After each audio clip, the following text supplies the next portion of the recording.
لله رب العالمين الصلاة والسلام على أشرف المرسلين وعلى آله وصحبه أجمعين أما بعد. നല്ല ചൂടുള്ള മരുഭൂമി, മണലാണെങ്കിലോ ബഹർ കണക്കിന് കിടക്കുകയാണ്. മരങ്ങളെല്ലാം ഉണങ്ങി നിൽക്കുകയാണ്. സൂര്യൻ്റെ കാര്യം പറയുന്നേ വേണ്ട, നേരെ മേലെ ഫുൾ പവറിൽ കത്തിക്കുകയാണ്. നാളെ ഈ ചിത്രം ഒരു ചിത്രമാണുള്ളത്. ഈ ചിത്രത്തിൽ കുറവുണ്ട്. അതെന്തായിരിക്കും ആ കുറവ് പറയാൻ പറ്റുമോ? ഒട്ടകം. മരുഭൂമിയിലെ കപ്പലാണ് ഇവൻ. ഇപ്പം നിങ്ങൾക്ക് സംശയം വരും, മരുഭൂമിയിലെ കപ്പലോ? ഇതിപ്പോൾ മരുഭൂമിയിൽ എന്തെങ്കിലും കപ്പൽ? ഇൻഷാ അല്ലാഹ് ഇന്നത്തോടെ ഞാൻ വ്യക്തമാക്കി തരാം. ബിസ്മില്ലാഹിർ റഹ്മാനിർ റഹീം. അഫലാ യൻദുറൂന ഇലൽ ഇബ്ലി കൈഫ ഖുലിഖത്. വായുവിലൂടെയും വെള്ളത്തിലൂടെയും റോഡിലൂടെയും പോകുന്ന വണ്ടികൾ അതിൻ്റെതായ സെറ്റപ്പ് നിർമ്മിക്കപ്പെട്ടതാണ്. അതല്ലാത്ത സ്ഥലത്ത് ഉപയോഗിച്ച് എന്തും അതുകൊണ്ടൊരു ഉപകാരം ഉണ്ടാവില്ല, അത് കേടായി പോകും. ഈ സെറ്റപ്പ് ഒന്നും വെറുതെ ഉണ്ടായതല്ലോ. ഇതിൻ്റെ പിന്നിൽ ആരുണ്ട്? ഒരു നിർമ്മാതാവുണ്ട്. ഉദാഹരണത്തിന് നമുക്കൊരു മല കയറണം, അതിനുവേണ്ടി നമുക്ക് വണ്ടി താർ എന്ന ജീപ്പാണല്ലോ 4x4. അത് കാടും മലയും കയറാൻ എളുപ്പമാക്കി തരുന്നു. ഇതുപോലെ തന്നെ റോഡിലേക്ക് ഇറങ്ങണമെങ്കിൽ വേറെ വണ്ടി, ഇനി ആകാശത്തിലേക്കൊക്കെ പ്ലെയിന്, ഹെലികോപ്റ്റർ, ഇനി വെള്ളത്തിലേക്കാണെങ്കിൽ കപ്പൽ, ബോട്ടൊക്കെ. അങ്ങനെ പല പല ഫീച്ചേഴ്സുകളും പല പല സെറ്റപ്പുകളുമാണ് ഓരോരോ സ്ഥലത്തേക്കുള്ള വാഹനങ്ങൾക്ക് വേണ്ടിയുള്ളത്. പക്ഷെ പണ്ട് കാലത്തെ ആളുകൾ എങ്ങനെയാണ് യാത്ര ചെയ്തിരുന്നത്? അവർ മൃഗങ്ങളുടെ മേലിലാണ് യാത്ര ചെയ്തിരുന്നത്. ഇതുപോലെ തന്നെ മൃഗങ്ങളിലും പല സെറ്റപ്പുകളുണ്ട്. ഓരോ സ്ഥലങ്ങൾക്കും ഓരോ കാലാവസ്ഥക്കും ഓരോ സന്ദർഭത്തിനും അതിനനുയോജ്യമായ സെറ്റപ്പുകൾ അള്ളാഹു താല അതിന് വെച്ചു കൊടുത്തിട്ടുണ്ട്. അതിൽപ്പെട്ട ഒരു ജീവിയാണ് ഒട്ടകം. അള്ളാഹു താല പറഞ്ഞ, ഞാൻ ഇപ്പോൾ ഓതി വെച്ച ആയത്തിൽ ഇമാം തൊബരി തൻ്റെ തഫ്സീറിൽ പറയുന്നത് ഒരു സബബ് നുസൂലാണ്. കാഫിരീങ്ങൾ എന്ത് ചെയ്തു? ബാഅസിനെ നിഷേധിക്കുന്നു, സ്വർഗത്തെ നിഷേധിക്കുന്നു.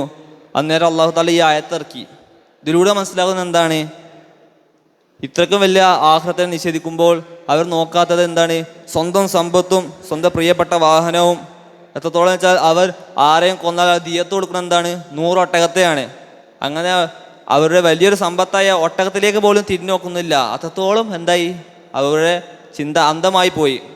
ഇനി നമുക്ക് ഒട്ടകത്തിൻ്റെ ഫീച്ചേഴ്സിലേക്ക് കിടക്കാം. ഞാൻ പറഞ്ഞല്ലോ എന്ത് മരുഭൂമിയിലെ കപ്പലാണുള്ളതെന്ന്. എന്തായിരിക്കും അതിൻ്റെ പേരിട്ടുള്ള കാരണം? താങ്കൾക്ക് ആലോചിച്ച കിട്ടുന്നേ കേസുള്ളൂ. നമുക്കറിയാം, മരുഭൂമി എന്നുള്ളത് കടൽ പോലെയാണ്. അതിലൂടെ തിരമാലമാതിരി കുറേ മണൽ കൂനകളുണ്ട്. അപ്പം നമ്മളൊരു വെള്ളത്തിലേക്ക് ഒരു സാധനം ഇട്ട മുങ്ങി പോകുന്ന പോലെ ഒരു കന്യമുള്ള വസ്തു ആ മണൽത്തടികളിലേക്ക് ഇട്ടാൽ എന്താവും? അത് മണ്ണിലേക്ക് ആണ്ടു പോകുന്നതാണ്. അപ്പോൾ ഈ നേരത്തെ വെള്ളത്തിലൂടെ കപ്പൽ എന്ന മഹാത്ഭുതം മുങ്ങാതെ വലിയ വലിയ ചരക്കുകൾ കൊണ്ടുപോകുന്ന പോലെ ഒട്ടകങ്ങൾ എന്ത് ചെയ്യുന്നു? ചരക്കുകൾ ചുമലിൽ പുറത്തേറ്റി മരുഭൂമിയിലൂടെ എളുപ്പമായി നടന്നു പോകുന്നു. ഇതിനെ സഹായകരമാക്കുന്നത് എന്താണ്? ഒട്ടകത്തിൻ്റെ കാലുകളാണ്. നമുക്കറിയാം, ഒട്ടകത്തിൻ്റെ കാലുകൾ മണ്ണിലേക്ക് വെക്കുമ്പോൾ അതിങ്ങനെ പറക്കുകയും എടുക്കുന്ന സമയത്ത് അത് ചുരുങ്ങുകയും ചെയ്യും. എന്നാലോ കാലിടയിൽ മണൽത്തടികൾ കയറാതിരിക്കാൻ വേണ്ടി പ്രത്യേക തരം ഒരു ആവരണം കൊണ്ട് മൂടപ്പെട്ടിരിക്കുകയാണ്. അതുകൊണ്ടാണ് ഈ ഒട്ടകത്തിന് മരുഭൂമി എന്ന പേരിന് അർഹമാകുന്നത്. ഈ ഒരു ഫ്യൂച്ചർ മറ്റു മൃഗങ്ങളെക്കാൾ ഒട്ടകത്തിന് വേഗത്തിലൂടെ മരുഭൂമി നടക്കാൻ സഹായകരമാകും. അടുത്തൊരു കാര്യം പറയാം. നമ്മളെല്ലാവരും ഒട്ടകത്തിൻ്റെ പുറത്തൊരു പൂന കണ്ടിട്ടുണ്ടല്ലോ. ഈ പൂന എന്തേക്കാരോ സ്റ്റോറേജ് ആണല്ലോ. സാധാരണ നമുക്കറിയാലോ, ഒട്ടകം എന്താണ്? മരുഭൂമിയിൽ പോകുന്ന ജീവിയാണ്. കുറച്ചിനെ വെള്ളം ഉണ്ടാവില്ല, ഭക്ഷണം ഉണ്ടാവില്ല. ഒട്ടകത്തിന് സ്റ്റോറേജിന് കുടിക്കാൻ കുറച്ച് വെള്ളം എടുക്കുക, അതേക്കാരല്ലോ നമ്മൾ വിചാരം. അതൊരു തുള്ളി വെള്ളമല്ല അതിൽ മൊത്തം കൊഴുപ്പാണ്. അതുകൊണ്ടാണ് നമ്മൾ എല്ലാ ആഴ്ച നമ്മൾ ജുമാക്ക് കേൾക്കണ സുഹൃത്ത് അതാ വാശിയ അഫലാ യൻദുറൂന ഇലൽ ഇബ്ലി കൈഫ ഖുലിഖത്. അതൊന്ന് ആലോചിച്ചാൽ കിട്ടുന്നേ കേസുള്ളൂ. അപ്പം ഈ പൂനയിലേക്ക് നോക്കുകയാണെങ്കിൽ ഈ പൂന തന്നെയാണ് ഈ ഒട്ടകത്തിൻ്റെ ദാഹം തീർക്കുന്നത്. എന്നാലോ ഈ പൂന മൊത്തം കൊഴുപ്പാണ്. അതിൽ വെള്ളം എന്ന സാധനമില്ല. മറ്റു നോക്കുകയാണെങ്കിൽ പൂനയല്ലാത്ത ബാക്കി എല്ലാ ഭാഗത്തും കൊഴുപ്പുണ്ടാവുകയില്ല. അതിനാൽ അത് പൂനയിലാണ് അതിൻ്റെ സ്റ്റാമിന എല്ലാം ശേഖരിച്ച് വെച്ചിരുന്നത്. എത്രത്തോളം വെച്ചാൽ അത് 30-40 കിലോ വരെ കൊഴുപ്പ് അതിൻ്റെ പുറത്ത് ശേഖരിച്ച് വെക്കും. അപ്പോൾ അതിനെ ദാഹിക്കുന്ന സമയത്ത് അത് ചെയ്യും, ആ കൊഴുപ്പ് അലിഞ്ഞ് അതിൽ നിന്ന് 2 സാധനങ്ങളുണ്ടാകും. ഒന്നാണ് ഫാറ്റി ആസിഡും മറ്റു ഗ്ലിസറോളും. ഈ ഫാറ്റി ആസിഡ് കൊണ്ടുള്ള ഉപകാരം എന്താണെന്ന് വെച്ചാൽ അത് ഉണ്ടാക്കുന്ന സമയത്ത് ഒട്ടകത്തിനുള്ള നേരത്തെയുള്ള സ്റ്റാമിന ആണല്ലോ, മരുഭൂമിയിലൂടെ അല്ലേ, അതിനു വേണ്ടി ഇത് സഹായകരമാകും. ഗ്ലിസറോൾ എന്തെന്ന് വെച്ചാൽ ഇൻസ്റ്റൻറ്റ് എനർജിക്ക് വേണ്ടിയാണ് ഗ്ലിസറോളിനെ ഉപയോഗിക്കുന്നത്. നമ്മൾ സ്പോർട്സിനൊക്കെ സ്കൂളിൽ ഓടി കഴിഞ്ഞാൽ നമുക്ക് ഗ്ലൂക്കോസ് തരുമല്ലോ, പിന്നെ തിരിച്ച് എനർജി കിട്ടാൻ. അതേപോലെ തന്നെ ഒട്ടകത്തിനുള്ള സെറ്റപ്പാണിത്. ഇത് രണ്ടും ഉൽപ്പാദിക്കുന്ന സമയത്ത് എന്ത് ചെയ്യും? 3ാമത് സാധനം കിട്ടുന്നുണ്ട്, അതാണ് വെള്ളം. നമ്മൾ ആദ്യം വിചാരിച്ച വെള്ളം. ഈ വെള്ളത്തിന് മെറ്റബോളിക് വാട്ടർ എന്ന് പറയുന്നു.